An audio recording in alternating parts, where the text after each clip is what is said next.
The manila folder landed on Bennett Porter's mahogany desk with a soft thud, and he barely looked up from his computer screen until his assistant cleared her throat.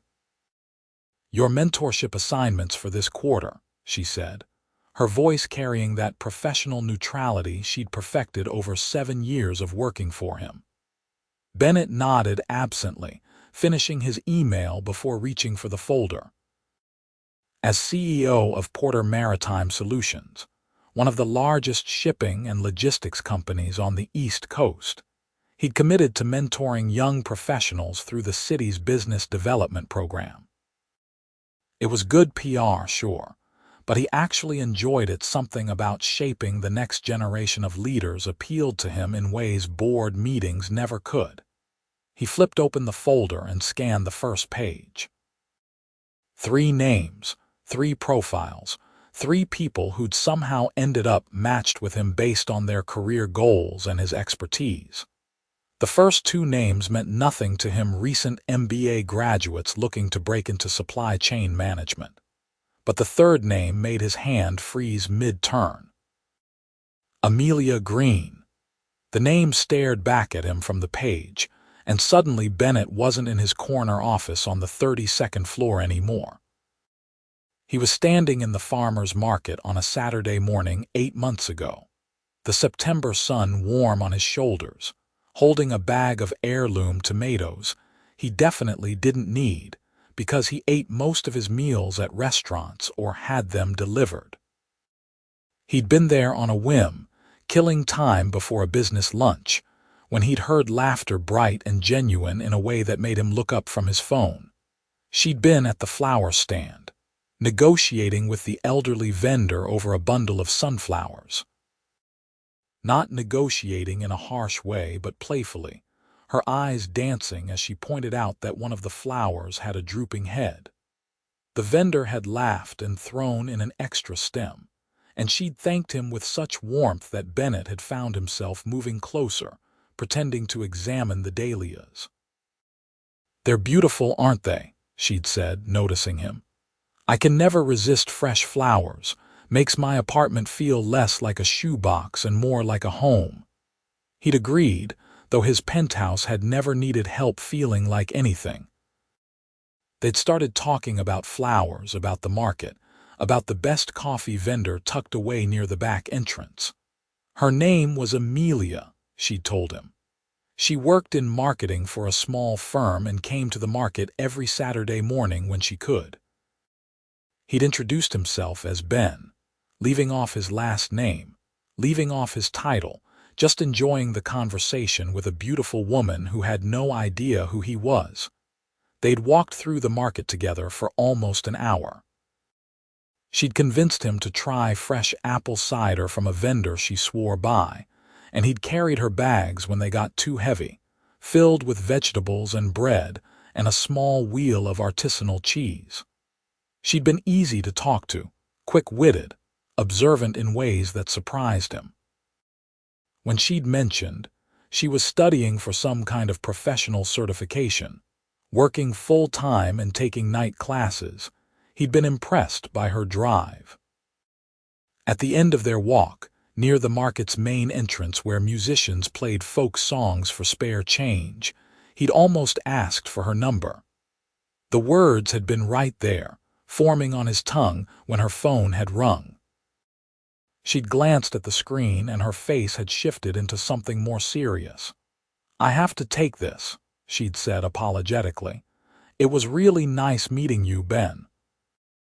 And then she'd been gone, phone pressed to her ear as she hurried toward the parking lot, and Bennett had been left standing there with his bag of expensive tomatoes and the strangest sense of loss.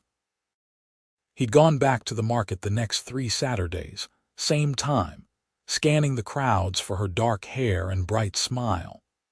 But she'd never appeared again, and eventually he'd stopped looking, filed the memory away as one of those brief connections that cities offered and then swallowed whole.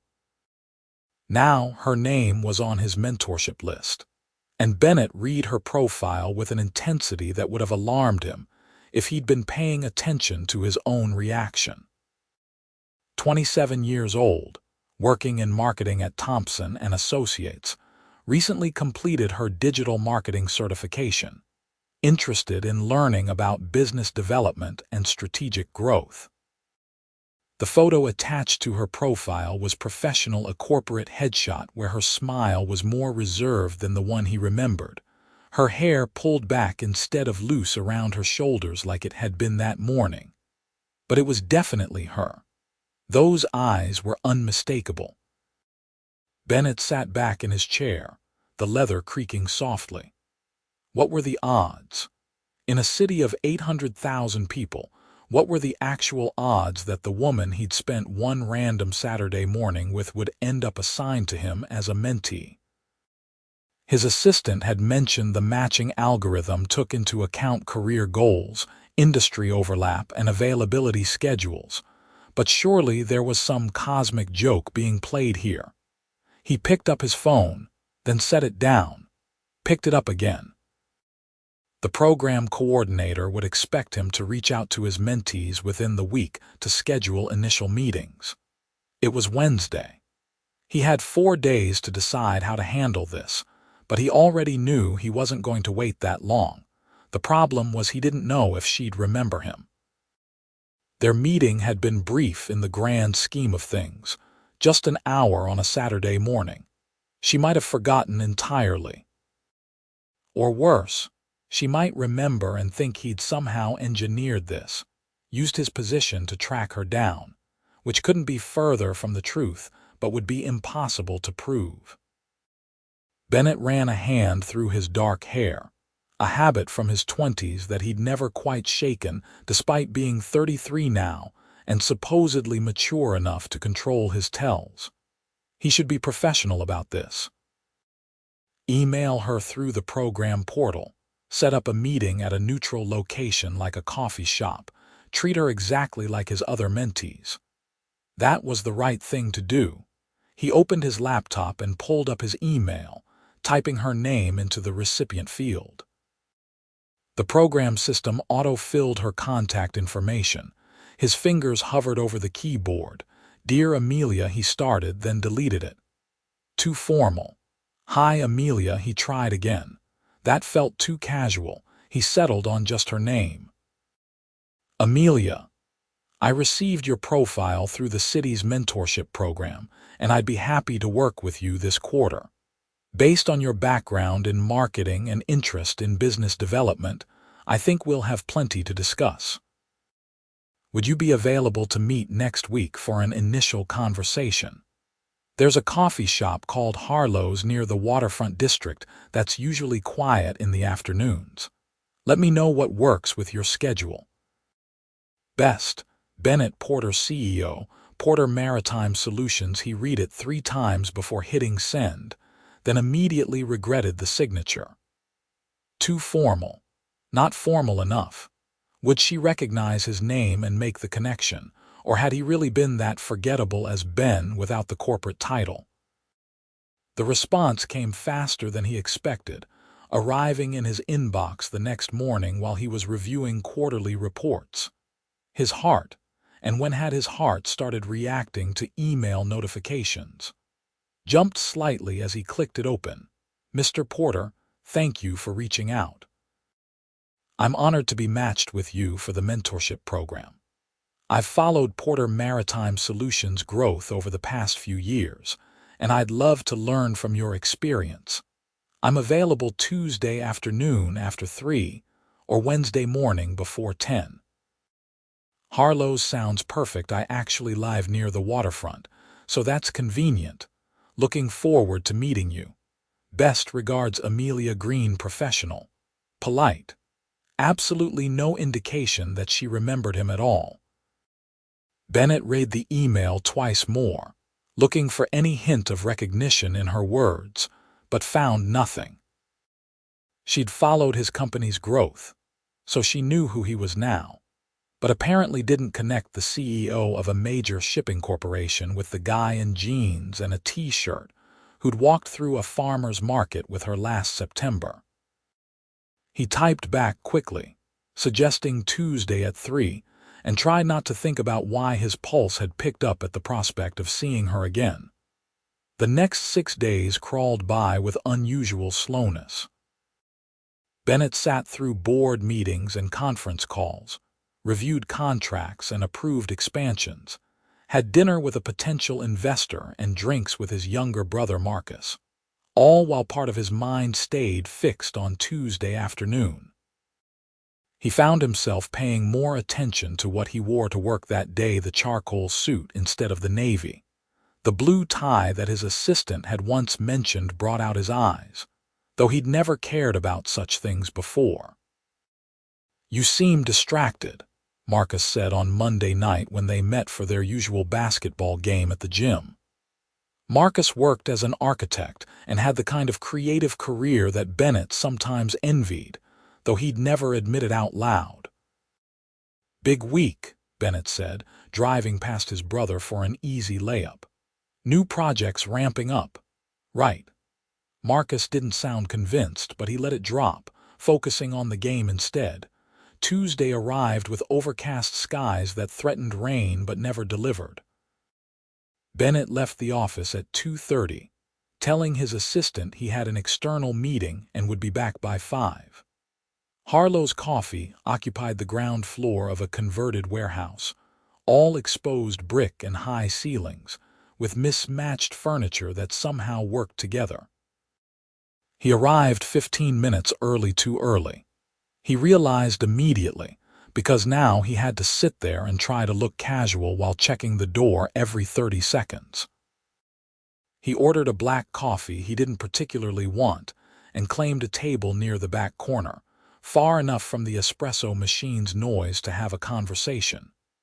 His laptop sat open in front of him, a prop more than anything, though he did manage to answer a few emails while he waited.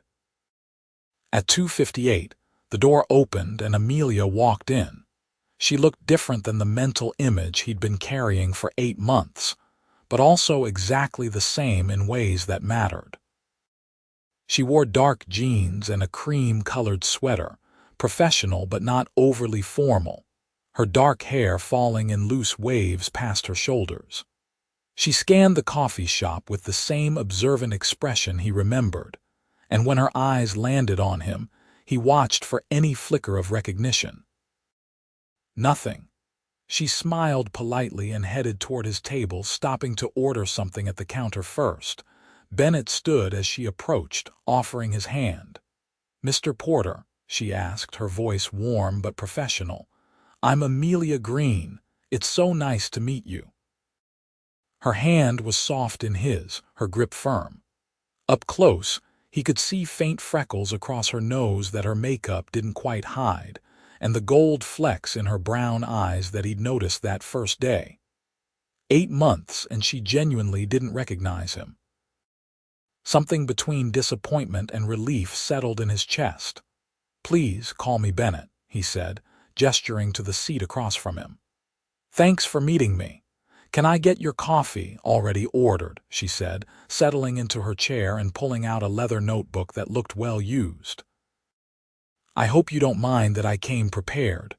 I made a list of questions, things I'm hoping to learn during this mentorship. I wanted to make the most of your time." "Not at all," Bennett said, and meant it. Her preparedness, her obvious eagerness to learn it reminded him why he'd agreed to mentor in the first place. The fact that she was the woman from the market was secondary, almost secondary. "Why don't you tell me about your background first? I read your profile, but I'd rather hear it from you."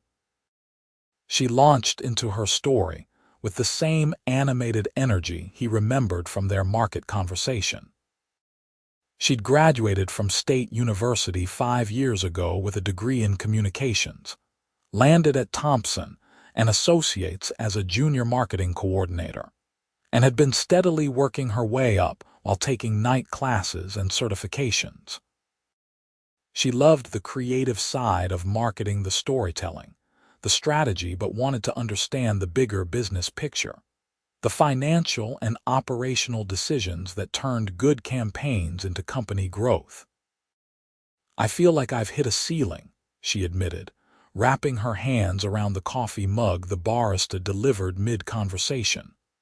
"I can execute marketing plans all day, but I don't really understand how to think like a business leader. How to see the whole chessboard instead of just my pieces, if that makes sense." "It makes perfect sense," Bennett said. "That kind of strategic thinking is exactly what separates good employees from great leaders. The fact that you recognize the gap means you're already halfway there." They talked for over 2 hours. Bennett found himself falling into the same easy conversation they'd had at the market, except this time filtered through a professional lens. She asked smart questions about decision-making frameworks, about how he evaluated risk, about the difference between being a manager and being a leader. He answered honestly, sharing stories from his own career trajectory, the MBA he'd earned while working full-time at his father's company, the risky expansion into Asian markets that had either been going to bankrupt them or make them industry leaders, the hard lessons about trusting his team and delegating effectively. Amelia took notes in her leather journal, but she also just listened, her attention focused entirely on him in a way that was both flattering and slightly unnerving. People usually listened to Bennett Porter because he was wealthy and powerful. This felt different. She was listening because she actually cared about what he was saying. "What made you want to mentor?" she asked as their coffees dwindled to dregs. "I imagine your time is pretty valuable." Bennett considered the question. "My father built Porter Maritime from nothing," he said finally. "He died when I was 25, right after I finished business school. The company was successful, but not what it is now. I had to figure out a lot of things the hard way, making mistakes that probably could have been avoided if I'd had better guidance. I mentor because I want to save people some of those mistakes, share what I learned so the next generation doesn't have to stumble through it blind." Something shifted in Amelia's expression, a softening around her eyes. "I'm sorry about your father," she said quietly. "That must have been incredibly difficult." "It was," Bennett admitted. "But it also taught me that life doesn't wait for you to feel ready. Sometimes you just have to step up and figure it out as you go." They sat in comfortable silence for a moment, the coffee shop's ambient noise filling the space between them. Outside, the threatened rain had finally started, drops streaking down the large windows. "So," Bennett said, shifting back to business mode, "what's your biggest professional challenge right now? If you could solve one thing tomorrow, what would it be?" Amelia laughed, a sound that brought him right back to the flower stand. "Just one thing. I have a whole list." "Start with the top one." She thought about it, tapping her pen against her notebook. "Okay, I'm working on a campaign right now for a mid-sized client, retail business trying to expand their online presence. I have all these ideas for content strategy and social media engagement, but when I presented them to my boss and the client, they just saw dollar signs and timelines. I couldn't translate my creative vision into language they understood: ROI, market share, conversion rates. I know my ideas are good, but I can't prove it in ways that matter to decision makers." "Then that's what we'll work on," Bennett said. "Business translation. How to take creative thinking and build the financial case around it. Bring your campaign proposal to our next meeting, everything you have. We'll go through it together, figure out how to speak their language without losing your vision." Amelia's smile could have lit the entire coffee shop. "Really? That would be incredible, thank you." They made plans to meet again the following Tuesday, same time and place. As they packed up their things and prepared to brave the rain outside, Amelia paused. "Can I ask you something that's maybe not professional?" she said. Bennett's heart skipped. This was it. She'd recognized him after all, had just been waiting for the right moment to bring it up. "Of course." "Do you actually enjoy what you do?" she asked.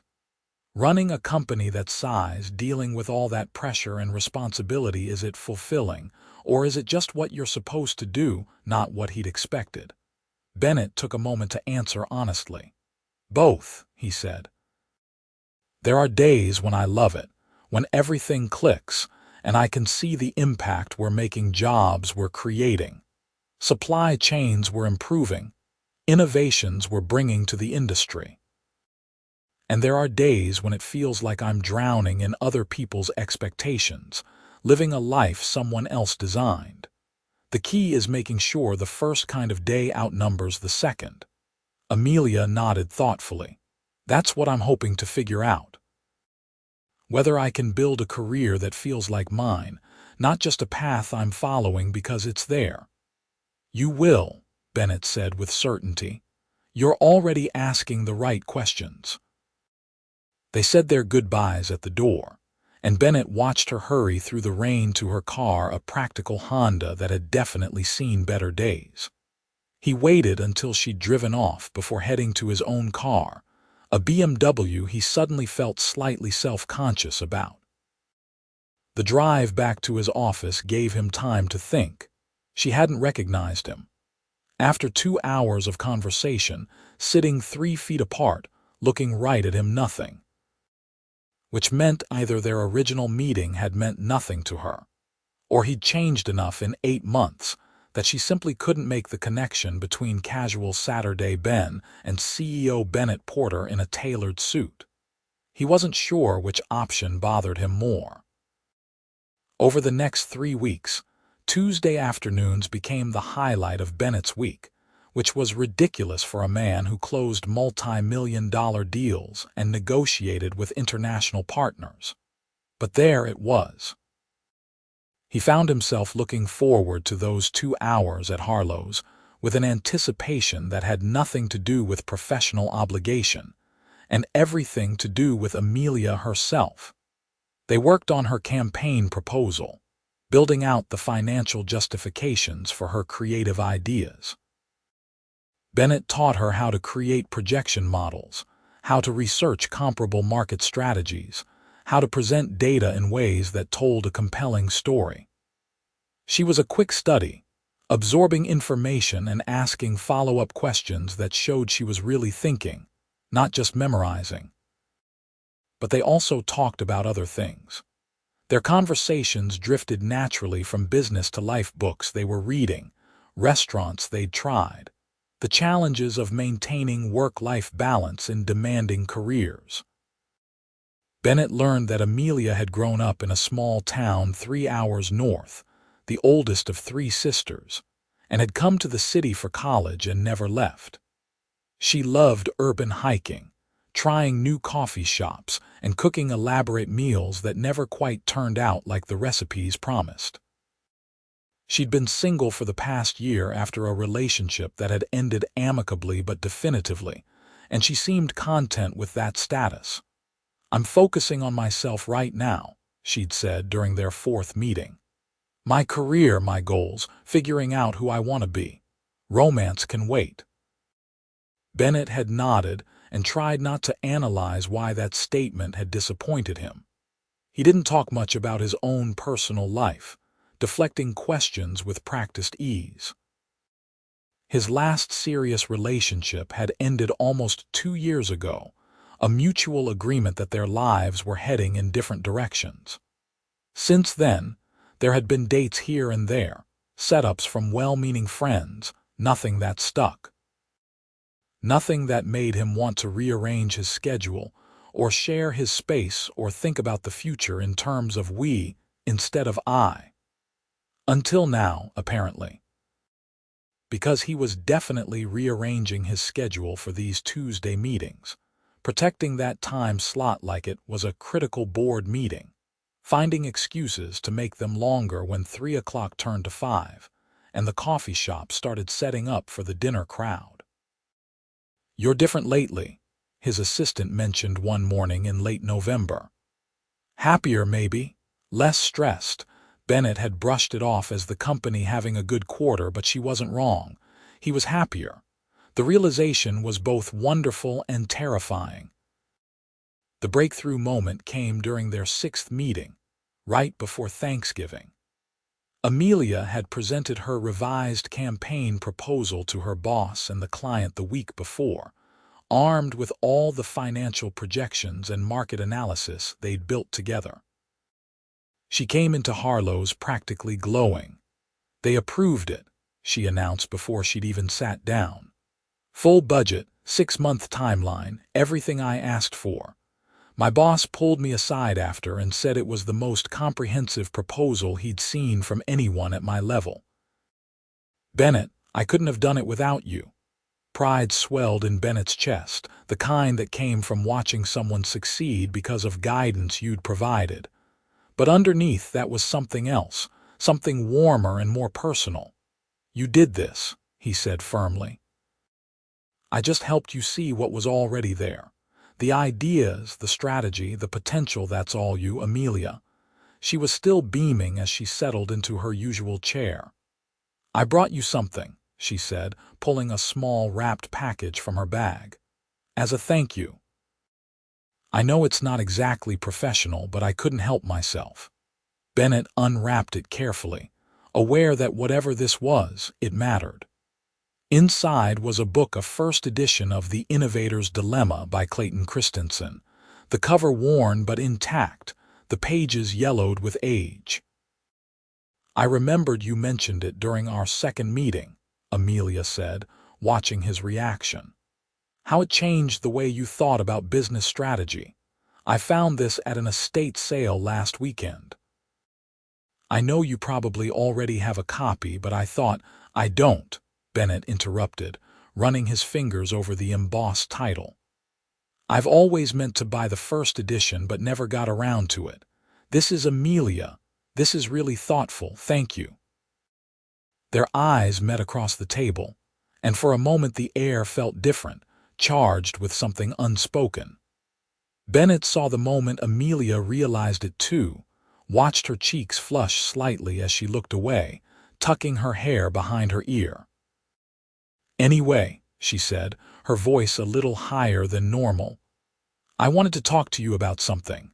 I've been thinking about what's next for me, career-wise. Whether I should stay at Thompson and Associates and work toward becoming a director, or if I should look for opportunities at larger companies. What would you do?"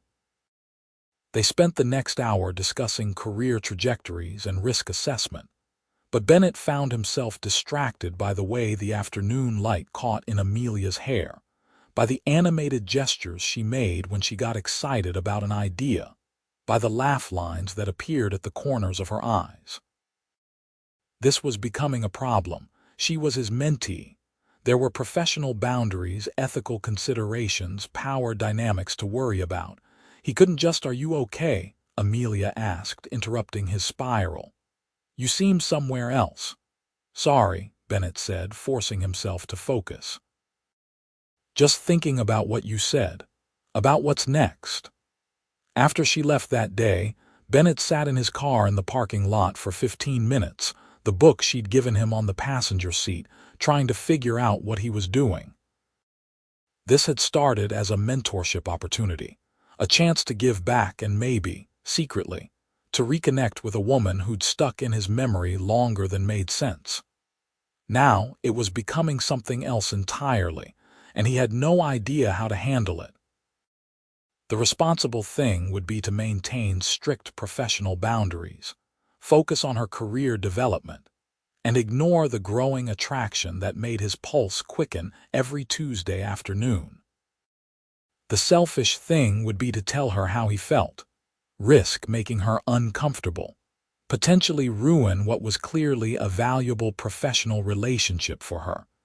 Bennett started his car and drove back to the office, no closer to a decision. Thanksgiving passed with Bennett at his brother's house, surrounded by Marcus's architect friends and their partners, fielding the usual questions about why he was still single and when he was going to settle down. He thought about Amelia more than was reasonable, wondered if she was with her family up north, if she was cooking one of her elaborate meals that never turned out quite right. Their next meeting was scheduled for the Tuesday after Thanksgiving. Bennett arrived early as usual, but this time he'd brought something printouts of job listings he'd found at several companies he had connections with, positions that would be perfect for someone with Amelia's skills and ambition. It was mentor behavior, he told himself. Helping her explore opportunities. The fact that all the positions were at companies with offices in the same business district as Porter Maritime, ensuring she'd stay in the city, was purely coincidental. Amelia arrived exactly on time, looking tired but happy. "Sorry," she said as she sat down. "I just drove back from my parents' house this morning. 5 hours in traffic is not how I wanted to start my week." "How was Thanksgiving?" Bennett asked, pushing the job listings aside for the moment. "Chaotic. 3 sisters in one house, plus my mom who insisted on cooking everything herself while also directing everyone else in the kitchen. But good, really good.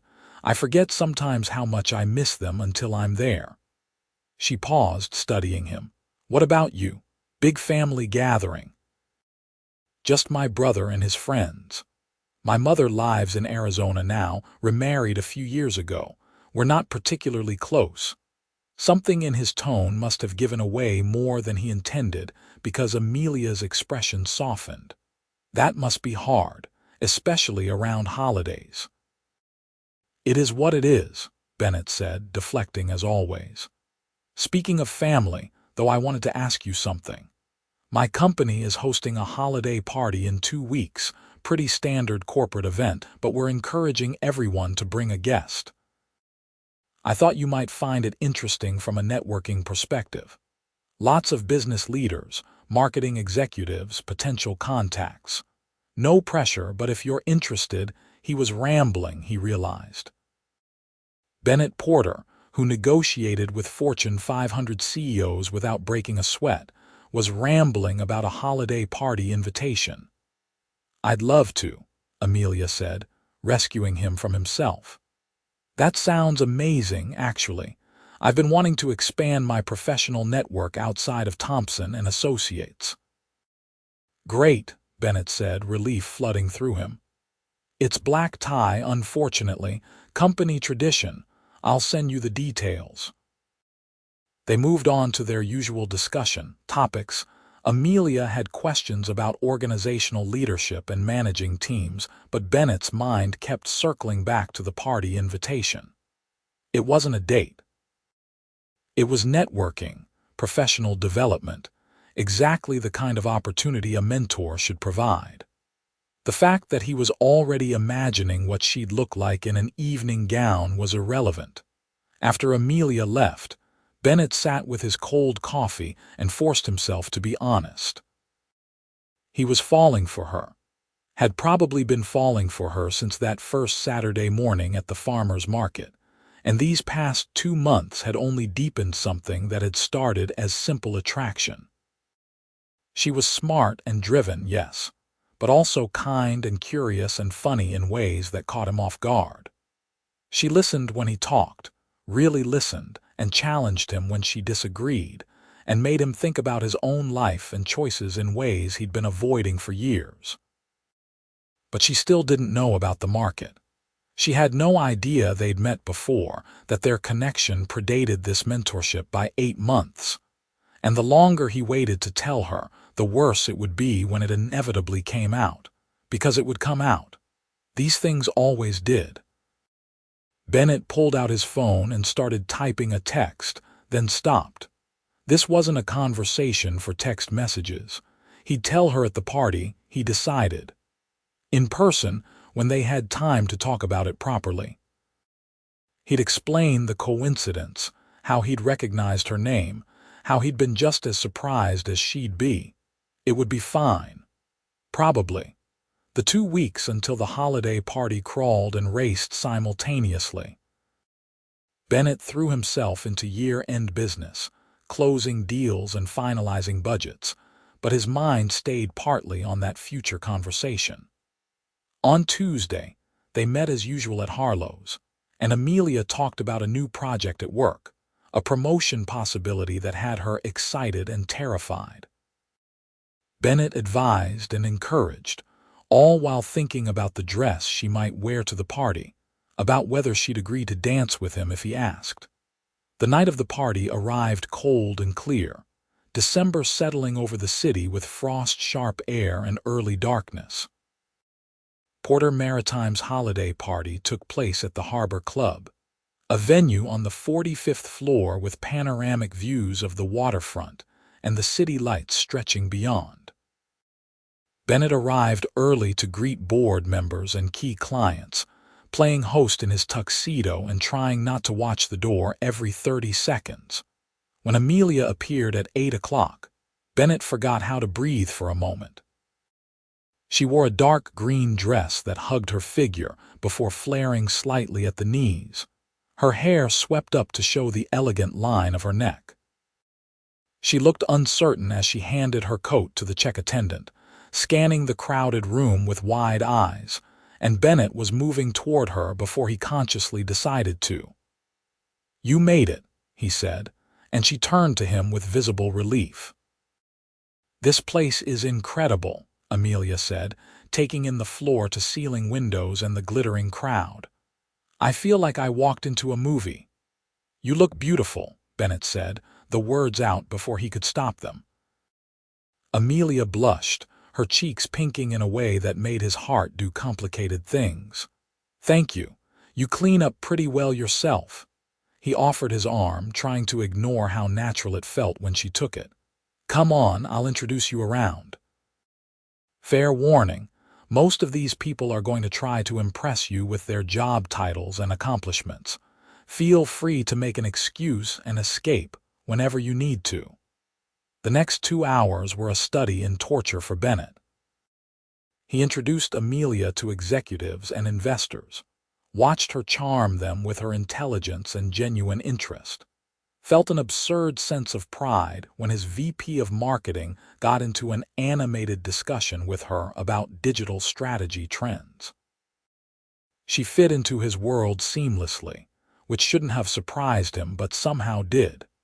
But every time someone assumed she was his date instead of his mentee, Bennett had to correct them, watch Amelia's polite smile, and wonder if he was imagining the flicker of something else in her eyes.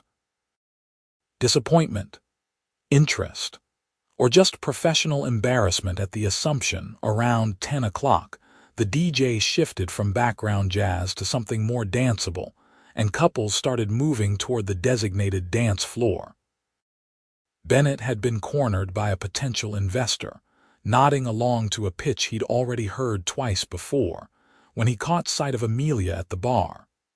She was alone for the first time all evening, sipping what looked like champagne and gazing out at the city lights. He excused himself from the investor rudely, probably, but he couldn't bring himself to care and crossed to her side. "Having fun?" he asked, leaning against the bar beside her. "I am, actually," Amelia said. "Everyone's been so welcoming. Your VP of marketing offered to introduce me to some people at her firm if I'm ever looking to make a move. This was exactly what I needed, Bennett. Thank you." "Dance with me," Bennett said, the words coming out before he could overthink them. Amelia's eyes widened. "What?" "Dance with me," he repeated, more certain now. "You've spent the whole evening networking and making professional connections. Take a break. Just one dance." She hesitated for only a moment before setting down her champagne glass and taking his offered hand. "Okay, one dance." The dance floor was crowded enough to feel intimate, separate from the rest of the party. Bennett guided Amelia into a traditional dance position, one hand at her waist, the other holding hers, maintaining appropriate distance even though everything in him wanted to pull her closer. The song was something slow and jazzy, perfect for swaying more than actual dancing. "I should tell you something," Amelia said after they'd been moving for a minute. "I'm terrible at formal dancing. I'm mostly just trying not to step on your feet." "You're doing fine," Bennett assured her. "Just follow my lead." They moved together easily despite her protests, finding a rhythm that felt natural. Bennett was acutely aware of every point of contact, his hand at her waist feeling the warmth through the silk of her dress, her hand in his, the minimal space between their bodies. Amelia was looking up at him with an expression he couldn't quite read, something open and vulnerable that made his chest tight. "Can I tell you something?" she said quietly, her voice almost lost in the music. "Anything. I was really nervous about meeting you that first day at the coffee shop. I'd read about you, about Porter Maritime, about your reputation as this brilliant but demanding CEO. I thought you'd be intimidating or condescending or too busy to really care about mentoring. But you're not any of those things. You're kind and patient, and you actually listen, and you make me believe I can achieve the things I'm reaching for. You've changed my life these past 2 months, Bennett. I want you to know that." Bennett's heart was hammering against his ribs. This was the moment. He should tell her now, about the market, about recognizing her, about how this connection between them had started long before that first Tuesday at Harlow's. "Amelia," he started, but then the song ended, the DJ's voice booming over the speakers to announce something about dinner being served, and the moment shattered. Couples were moving off the dance floor, heading toward the tables set up along the far wall, and Amelia was stepping back, smoothing her dress, the vulnerable expression replaced with a polite smile. "We should probably eat," she said. "I'm starving." Bennett followed her to the dinner tables, cursing his timing and his cowardice in equal measure. He'd had the perfect opening and lost it. Dinner passed in a blur of conversation with other guests. Amelia seated beside him at the head table because he'd specifically arranged it that way, trading stories about the industry and laughing at jokes that weren't particularly funny. She was animated and present, but Bennett felt the distance between them like a physical thing, the words he hadn't said building a wall he didn't know how to climb. After dinner, as the party started winding down and guests began filtering out into the December night, Bennett walked Amelia to the coat check. "Thank you for inviting me," she said as the attendant retrieved her coat. "This was incredible. I met so many amazing people, and I have at least 3 follow-up coffee meetings scheduled. You've opened so many doors for me, Bennett." "It's not about the doors," Bennett said, the words rough. "Amelia, I need to tell you something, about how we met, about Bennett." A voice cut through the lobby, and Bennett turned to see his brother Marcus approaching, wearing his usual casual suit and carrying what looked like a portfolio. "I thought that was you. I was just dropping off the final designs for your office renovation." "Marcus," Bennett said, frustration bleeding into his tone, "now's not really a good time." But Marcus had already noticed Amelia, his eyes widening with recognition. "Wait, you're the woman from the farmer's market, the one with the sunflowers. I can't believe you found her again, Ben." I remember you talking about her for weeks after Bennett felt the blood drain from his face. Beside him, Amelia had gone very still. "What?" she said quietly, looking between Bennett and Marcus. "What did he just say?" Marcus, bless his oblivious soul, finally picked up on the tension. "Oh. Oh no, did I just I'm going to go, I'm going right now. Call me later, Ben." He practically ran toward the elevators. Amelia was staring at Bennett now, her expression unreadable. "The farmer's market," she repeated. "You were at the farmer's market." Bennett felt like the floor was tilting beneath him. This was not how he'd planned this conversation. "Yes, last September. We walked around together. You were buying sunflowers." Recognition dawned across Amelia's face, her eyes going wide. "Ben," she whispered. "You said your name was Ben. You were wearing jeans and a t-shirt, and you helped me carry my bags, and we got apple cider from that vendor near the back. That was you." "That was me," Bennett confirmed, his heart in his throat. Amelia took a step back, her hand coming up to her mouth. "Why didn't you say anything? When I walked into Harlow's that first day, when you knew who I was, why didn't you tell me?" "I was going to," Bennett said quickly. "I was planning to. But then you didn't recognize me, and I thought maybe it hadn't meant anything to you, and I didn't want to make it awkward or make you think I'd somehow tracked you down. I was literally about to tell you just now when Marcus interrupted." "You've known for 2 months," Amelia said, and there was hurt in her voice now. "We've spent all this time together and you never mentioned that we'd met before. That feels like lying, Bennett." "It wasn't lying," Bennett protested, though he knew how weak that sounded.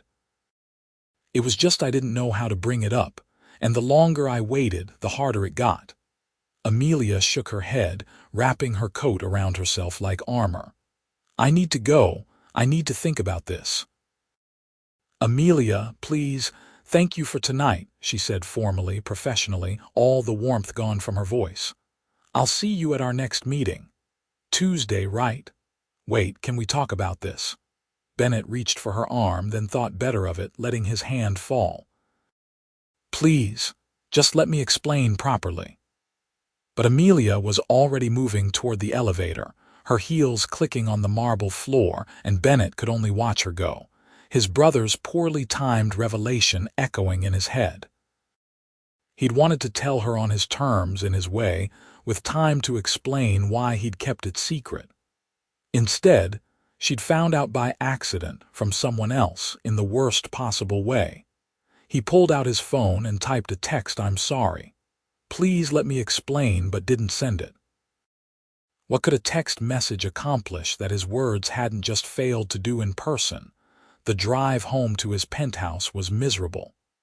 Bennett replayed the entire evening, from the way Amelia had looked walking into the party to the hurt in her eyes when she'd left. He'd ruined it. He'd had something real developing between them, something that felt different and important and right, and he'd ruined it by being a coward about the truth. The next morning, Bennett showed up at Harlow's Coffee at 7 in the morning, knowing it was ridiculous but unable to stop himself. Amelia wasn't there, of course. She had work, a life that didn't revolve around Tuesday afternoon meetings with her mentor. He ordered a coffee and sat at their usual table, feeling lost in a way he hadn't since his father died and left him with a company he wasn't sure he could run. His phone buzzed with a text. For a heart-stopping moment, he thought it was Amelia, but it was Marcus. "I'm so sorry, man. I had no idea she didn't know." "Are you okay?" Bennett didn't respond. He wasn't okay. He was sitting alone in a coffee shop, hoping a woman would appear who had every right to be angry with him, trying to figure out how to fix something he might have broken beyond repair. The week that followed was one of the longest of Bennett's life. He threw himself into work with an intensity that had his assistant concerned and his executives wary. He snapped at people who didn't deserve it, sat through meetings without hearing a word, and stared at Amelia's contact information in his phone more times than he could count without ever hitting send. Tuesday morning arrived with freezing rain, the kind of miserable weather that matched Bennett's mood perfectly. He had no idea if Amelia would show up to their scheduled meeting. Part of him hoped she wouldn't, saving them both the awkwardness. Part of him desperately needed to see her to try to explain, to fix what he'd broken. He arrived at Harlow's at 2:30, their usual time, and claimed their usual table. The minutes ticked by slowly. 2:45, 2:50, 2:55. Bennett had almost convinced himself she wasn't coming when the door opened and Amelia walked in. She looked tired, dark circles under her eyes that makeup didn't quite hide, her hair pulled back in a simple ponytail. She spotted him immediately and crossed to the table without stopping to order coffee. "Hi," she said, sitting down across from him. "Hi," Bennett echoed. "I wasn't sure you'd come." "I almost didn't," Amelia admitted. "I've spent the past week trying to figure out what to think about all of this." About you knowing we'd met before and not telling me. Bennett leaned forward, needing her to understand. I'm sorry. I should have told you right away that first day at the coffee shop. But I was so surprised to see your name on my mentorship list. And then, when you didn't recognize me, I panicked. I thought if I told you, you'd think I'd engineered the whole thing somehow, used my position to track you down or manipulate the mentorship assignments. Which I absolutely didn't. I was as shocked as you would have been. Why didn't you try to find me after the market? Amelia asked. I gave you my name, we talked for an hour. You could have looked me up. I went back, Bennett said. 3 Saturdays in a row, same time, hoping to run into you again. But you were never there, and eventually I figured maybe it was just one of those random city encounters that don't lead anywhere. I didn't have your last name, didn't know where you worked. I could have hired someone to find you, I guess, but that felt creepy, Amelia supplied. Yeah, creepy. So I let it go, or tried to, but I never forgot that morning. You were the first person in years who talked to me like I was just a regular guy, not a CEO or a potential business contact or someone who could do something for you. It was the best Saturday I'd had in a long time. Amelia was quiet for a long moment, her fingers tracing patterns on the table. I looked for you too, she finally said, so softly Bennett almost missed it. Not every Saturday, but a few times. I kept hoping I'd see you at the flower stand or getting that apple cider. I told my roommate about you, about this random guy named Ben who'd carried my groceries and made me laugh and then disappeared. She said it was like something out of a movie. Hope flared in Bennett's chest. You remembered me. Of course I remembered you, Amelia said, meeting his eyes.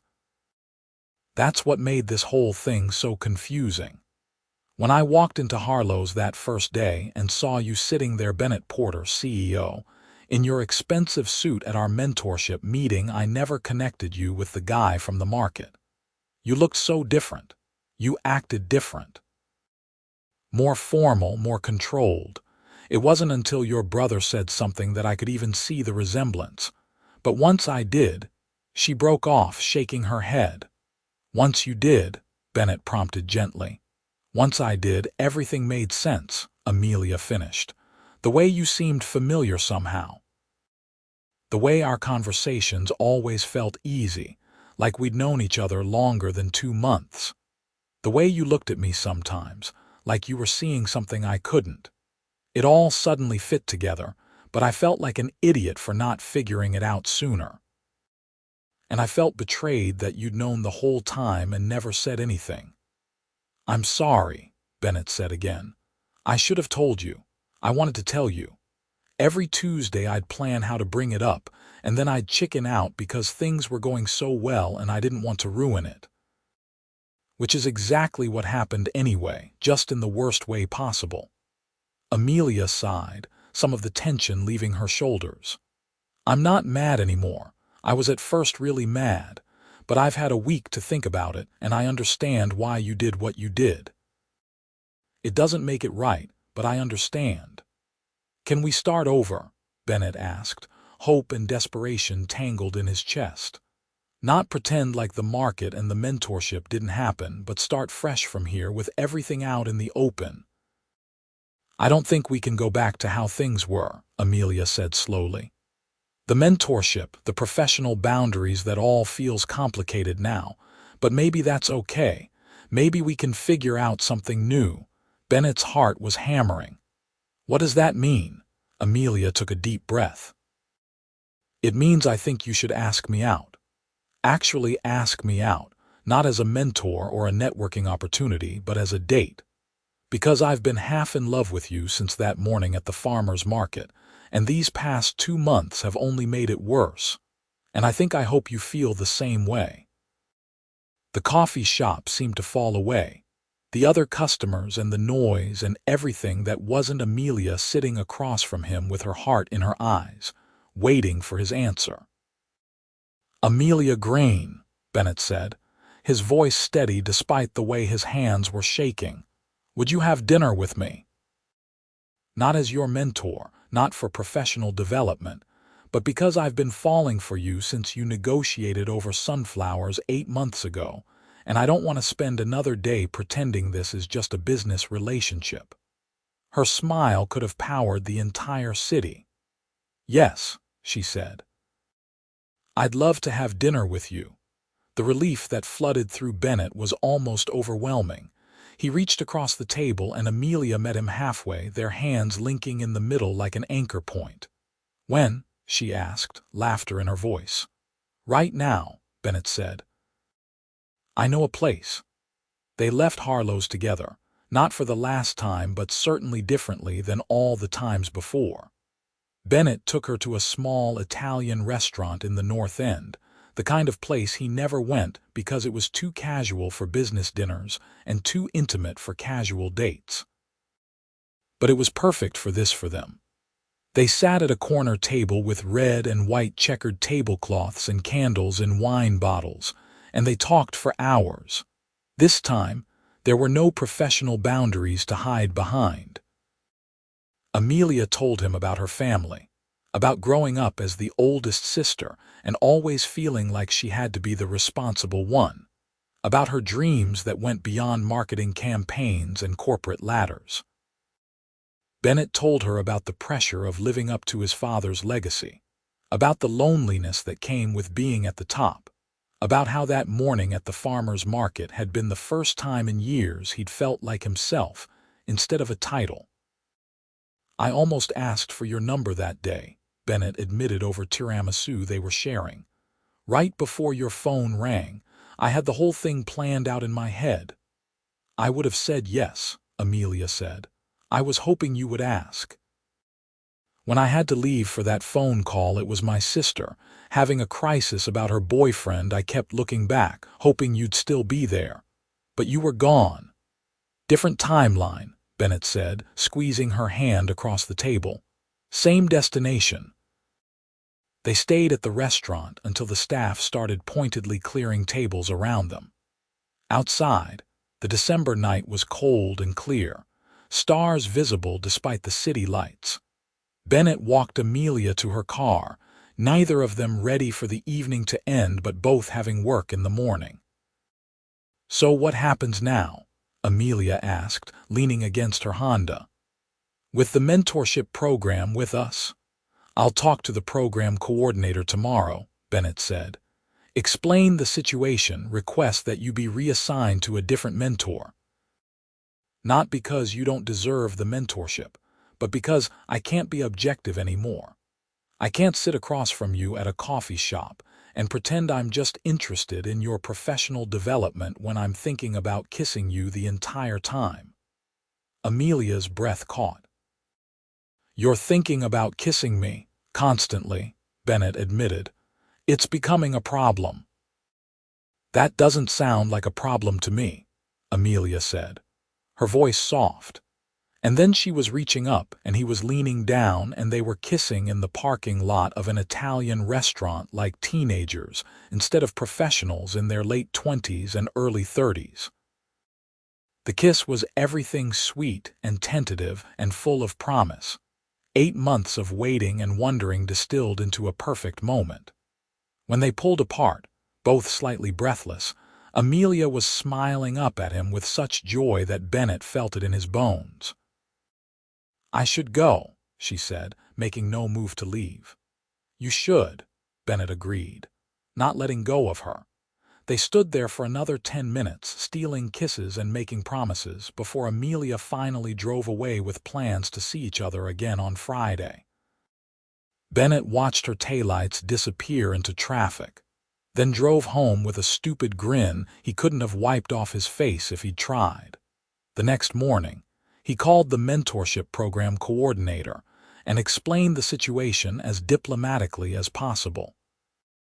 She was understanding, if slightly amused, and agreed to reassign Amelia to one of the other participating CEOs. These things happen, she said, though usually not quite so cinematically. Bennett sent Amelia the contact information for her new mentor, the CEO of a major marketing firm who'd be a better fit anyway, along with a text. "Friday still works for me. Pick you up at 7. Her response came immediately. "Can't wait." Their second date was dinner and a jazz concert. Their third, a comedy show followed by late-night diner food. Their fourth, a museum exhibition that Amelia had mentioned wanting to see. Each date revealed new layers, new connections, new reasons to fall deeper. Bennett introduced her to Marcus, who apologized profusely for ruining the secret at the holiday party. Amelia introduced Bennett to her roommate, who claimed to have called the whole thing from the beginning. Christmas came and went with Amelia spending the holiday with her family up north, while Bennett handled company obligations. They texted constantly, falling asleep on video calls, counting down the days until she got back. When she returned the day after Christmas, Bennett picked her up from her apartment and took her ice skating at the outdoor rink downtown, even though neither of them was particularly good at it. "I'm going to fall," Amelia warned as they stepped onto the ice. "Then I'll catch you," Bennett promised. And he did, multiple times, both of them laughing so hard they could barely stand. New Year's Eve found them at a party hosted by one of Bennett's business associates. But they left before midnight, wanting to bring in the new year privately instead of in a room full of strangers. Bennett took Amelia up to his penthouse for the first time, and they stood on the balcony despite the cold, watching the city lights and waiting for midnight. "Last year at this time, I never would have imagined this," Amelia said, wrapped in one of Bennett's coats that was comically too large for her. "That I'd be standing here with you, that any of this would be real." "Best mentorship assignment I ever got," Bennett said, pulling her close. "Worst mentor I ever had," Amelia countered. "You completely failed at maintaining professional boundaries. Guilty as charged." The city erupted with fireworks and noise as midnight struck, and they kissed on his balcony with the whole city celebrating around them. This year would be different, Bennett thought. This year he wouldn't be alone. The months that followed settled into a rhythm that felt both new and familiar. Amelia got her promotion at Thompson and Associates, becoming a marketing director at 28 with a team of her own. Bennett closed the biggest deal of his career, a partnership with an Asian conglomerate that would double Porter Maritime's international presence. They celebrated each other's wins and supported through the losses, learning how to fit their complicated lives together. There were challenges, of course. Bennett's schedule was demanding and often unpredictable, and Amelia's new role came with its own pressures and long hours. They had their first fight about missed plans, their second about meeting each other's needs, their third about nothing at all except exhaustion and stress. But they worked through it, learned to communicate, figured out how to be partners instead of just two people dating. In March, Amelia met Bennett's mother during a weekend trip to Arizona. The visit was tense at first. Bennett's relationship with his mother had been strained since his father's death, but Amelia had a way of drawing people out, asking questions that got past surface politeness. By the end of the weekend, Bennett's mother had pulled him aside and told him not to let this one get away. In April, Bennett spent a weekend with Amelia's family up north, navigating the chaos of 3 sisters and 2 parents in a house that felt too small to contain that much personality. Her father grilled him metaphorically at dinner, literally at the barbecue, about his intentions and his character. Her sisters teased mercilessly. Her mother kept trying to feed him more food. Bennett loved every minute of it. "Your family is wonderful," he told Amelia on the drive back to the city. "They're a lot," Amelia said, but she was smiling. "They're what family should be," Bennett corrected. "Loud and present and caring about each other. Summer arrived with heat and humidity, the city transforming into a different beast. They took weekend trips when they could to the beach, to the mountains, to a cabin by a lake where they had no cell service and nothing to do but be together. Bennett taught Amelia to sail, a skill he'd learned as a teenager but rarely used anymore. Amelia taught Bennett to cook, or at least not burn everything he attempted. One Saturday in August, exactly a year after they'd first met at the farmer's market, Bennett suggested they go back. Amelia caught on immediately. "Are you being sentimental?" she teased. "Maybe," Bennett admitted. "Humor me." The market was just as crowded and vibrant as Bennett remembered. They walked through the stalls hand in hand this time, no pretense of being strangers. Amelia bought sunflowers from the same elderly vendor who claimed to remember her from the year before. They got apple cider from the back vendor and found a bench to sit and people watch. "Do you ever think about what would have happened if we'd actually exchanged numbers that day?" Amelia asked, her head on Bennett's shoulder. "All the time," Bennett said. "We would have dated, probably. Figured this out 8 months sooner. Or maybe it would have been too soon," Amelia suggested. "Maybe I needed those 8 months to figure out what I wanted from my career, and you needed them to figure out what you wanted from life. Maybe the timing had to be exactly right." Bennett kissed the top of her head, breathing in the scent of her shampoo mixed with sunflowers. "I think you're exactly right." September brought cooler weather, and a new project for Amelia, a major campaign for a national client that would make or break her reputation as a director. She threw herself into it with the same intensity Bennett had come to both admire and worry about. They saw less of each other during those weeks, but the time they did have felt precious, stolen moments between obligations. In October, Bennett made a decision. He'd been thinking about it for months, carrying the idea around like a secret, but it was time. He called Amelia's father a conversation that was terrifying despite being 33 years old and running a multi-million-dollar company, and got his blessing. Then he enlisted Marcus's help for the plan. The proposal happened on a Thursday evening in early November. Nothing fancy or elaborate because that wasn't them. Bennett took Amelia to Harlow's Coffee, their place, where they'd had so many Tuesday afternoons, and where he'd first started falling in love with her mentorship facade still in place. The coffee shop was empty except for the barista, who Bennett had paid handsomely to close early for a private event.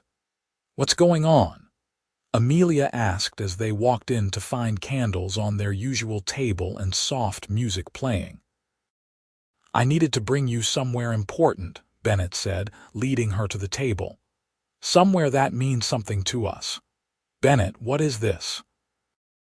He took both her hands in his heart hammering the same way it had that first Tuesday, that first Saturday, every important moment that had led them here. "A year ago, I sat at this table and read your name on a mentorship list. I recognized you immediately, the woman from the farmer's market who'd been stuck in my head for 8 months. And I had to make a choice. I could be professional, maintain boundaries, treat you like any other mentee.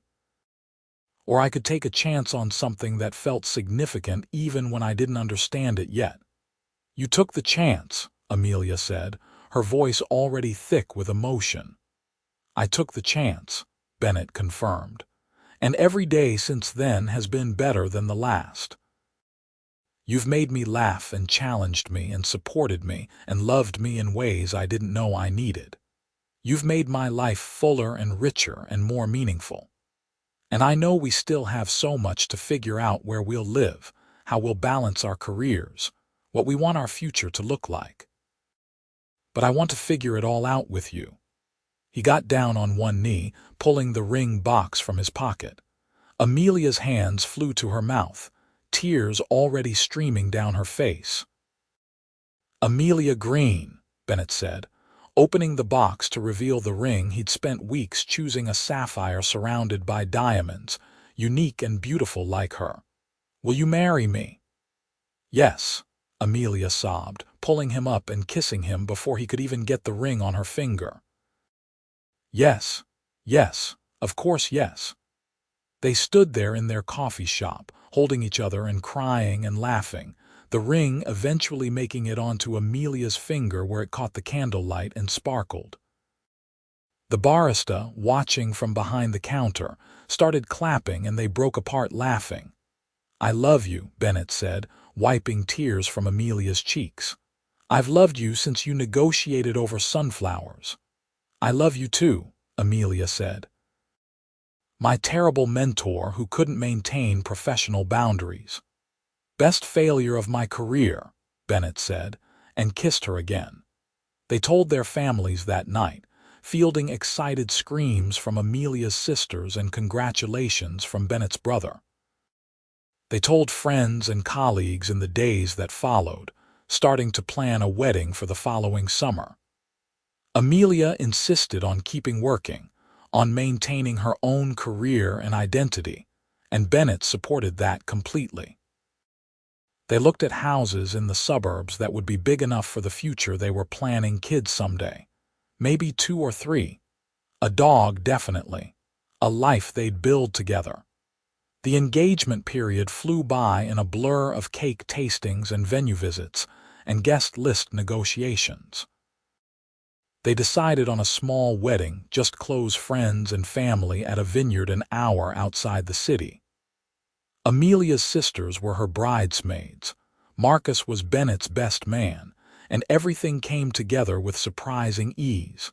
The night before the wedding, following tradition, they stayed apart. Bennett was at his brother's apartment, unable to sleep, when Marcus found him on the balcony staring at the city lights. "Nervous?" Marcus asked, offering him a beer. "Not even a little," Bennett said, meaning it. "I've never been more sure of anything." "She's good for you," Marcus said. "I've never seen you this happy. Not even before Dad died, when things were simpler. You're different with her, more yourself, if that makes sense." It did make sense. Amelia had given Bennett permission to be more than his title, more than his company, more than his last name. With her, he could be Ben from the farmer's market and Bennett the CEO and everything in between. The wedding day arrived perfect and clear, late June sunshine warming the vineyard grounds. Bennett stood at the altar with Marcus beside him, watching guests arrive and take their seats. Amelia's family filled several rows, loud and loving. His mother sat in the front, holding hands with her husband, smiling more warmly than he'd seen in years. Then the music changed, and Amelia appeared at the end of the aisle on her father's arm, and Bennett forgot how to breathe all over again. Her dress was simple and elegant, her hair loose the way he loved it, flowers woven into a crown that made her look like something out of a fairy tale. But it was her smile that undid him, that same bright, genuine smile from the farmer's market, from Harlow's coffee, from every moment that had led them here. The ceremony passed in a blur of tears and laughter, and vows that Bennett had written and rewritten a dozen times. "I promise to always be honest with you," he said, his voice steady despite the emotion threatening to overwhelm him. "To support your dreams as fiercely as you support mine. To carry your bags at farmers' markets and buy you sunflowers and love you every day more than I did the day before." Amelia's vows had him in tears. "I promise to challenge you when you need it and comfort you when you don't. To build a life with you that's ours alone, not what anyone else expects. To love you as Ben and as Bennett, as my mentor and my partner, as my best friend and my husband." When the officiant pronounced them married, Bennett kissed his wife with their families cheering and his heart so full he thought it might burst. They walked back down the aisle together, hand in hand, ready for whatever came next. The reception was everything a wedding should be: good food and better company, dancing and toasts and celebration. Bennett's mother gave a speech that had half the room crying, talking about how his father would have loved Amelia, how proud he'd be of the man Bennett had become. Amelia's sisters performed a choreographed dance that was equal parts touching and hilarious. Marcus told embarrassing stories from Bennett's childhood that had Amelia laughing so hard she cried. When it was time for their first dance, Bennett led Amelia onto the floor to the same song that had played at the holiday party where everything had started to shift. They moved together easily now. No pretense of maintaining appropriate distance, just two people who fit together perfectly. "Hi, husband," Amelia said, her eyes bright with joy. "Hi, wife," Bennett replied, the word feeling right in his mouth. "How are you feeling?" "Like the luckiest person alive," Amelia said. "Like everything I've ever wanted is right here in my arms." "Funny," Bennett said, pulling her closer. "I was just thinking the same thing." They honeymooned in Italy, 2 weeks of countryside villas and coastal towns and absolutely no schedule. They ate too much pasta, drank too much wine, made love in hotel rooms with windows open to the Mediterranean breeze. They talked about their future, the house they'd buy, the kids they'd have, the life they'd build. Bennett took a photo of Amelia in front of a flower market in Rome. Sunflowers in her arms, full circle from where they'd started. When they returned home, they moved into a house in the suburbs with good schools nearby and a big backyard for the future dog. Amelia continued rising at Thompson and Associates, eventually making partner. Bennett grew Porter Maritime into a global leader while also learning to delegate more, to trust his team, to maintain the work-life balance that Amelia insisted on. Their first daughter, Rose, was born 2 years after the wedding, arriving with dark hair and her mother's eyes. Their second, Claire, came 18 months later with Bennett's stubborn determination and Amelia's quick wit. They got the dog a golden retriever named Biscuit that the girls adored. Life was chaotic and beautiful, and nothing like Bennett had imagined when he was younger, and everything he'd never known he wanted. On a Saturday morning in early autumn, when Rose was 4 and Claire almost 3, Bennett found himself back at the farmer's market with his family. The girls ran ahead, excited about the pumpkins they'd been promised. Amelia walked beside him, her hand in his, pushing a stroller that held their bags and various treasures the girls had collected. They passed the flower stand, same elderly vendor, somehow still working, and Bennett bought Amelia sunflowers without her asking. She smiled up at him, that same smile that had hooked him 7 years ago, and he bent to kiss her right there in the middle of the crowded market. "What was that for?" Amelia asked, pleased. "Just thinking about how lucky I am," Bennett said. "That you bought flowers that day, that your name ended up on my mentorship list, that I got a second chance to find you." "Best mentorship assignment I ever got," Amelia teased, echoing his words from years before. "Worst mentor you ever had," Bennett countered. "The absolute worst," Amelia agreed and kissed him again. The girls came running back, demanding apple cider and attention, and they continued through the market as a family. Bennett carried bags and answered endless questions from Rose about why pumpkins were orange. Amelia held Claire's hand and negotiated for fresh bread. They were just another family on a Saturday morning, nothing special to anyone but each other, but for Bennett, it was everything. This life they'd built from a chance meeting and a matchmaking algorithm, from honesty and risk and love that had grown deeper with every passing year. He'd been successful before Amelia, wealthy, powerful, accomplished. But he'd never been truly happy, until she'd walked into his life with her sunflowers and her smile and her capacity to love him for who he was, not what he had. That evening, after the girls were in bed and the house was quiet, Bennett and Amelia sat on their back porch watching the sunset paint the sky in shades of orange and pink. Amelia's head rested on his shoulder, her hand in his, the sunflowers from that morning in a vase on the table beside them. "Do you ever miss it?" Amelia asked quietly. "The simpler life before kids and mortgages and all this responsibility." Bennett thought about it honestly. "No," he said finally. "This is better. Harder sometimes, definitely more chaotic, but better. This is real in a way nothing else ever was." "Even the farmer's market morning?" Amelia asked. "Even that," Bennett confirmed. "That morning was magic, but this life we've built, this is the kind of magic that lasts, the kind you choose every day." Amelia tilted her face up to kiss him, soft and sweet and full of promise. "I choose you," she said. "Every day I choose you." "And I choose you," Bennett replied. "My terrible mentee who became my wife. Best decision I ever made." They sat together as the sun set and the stars emerged, talking about nothing and everything, making plans for tomorrow and next week and 10 years from now. Inside, their daughters slept safely. Around them, the life they'd built hummed with quiet contentment. And Bennett Porter, who'd once been lonely in a penthouse overlooking a city that felt empty, was home at last. The story that had started with a manila folder and a name he recognized had become something neither of them could have predicted: a love story built on honesty and second chances, on sunflowers and coffee shops, on the beautiful chaos of building a life together.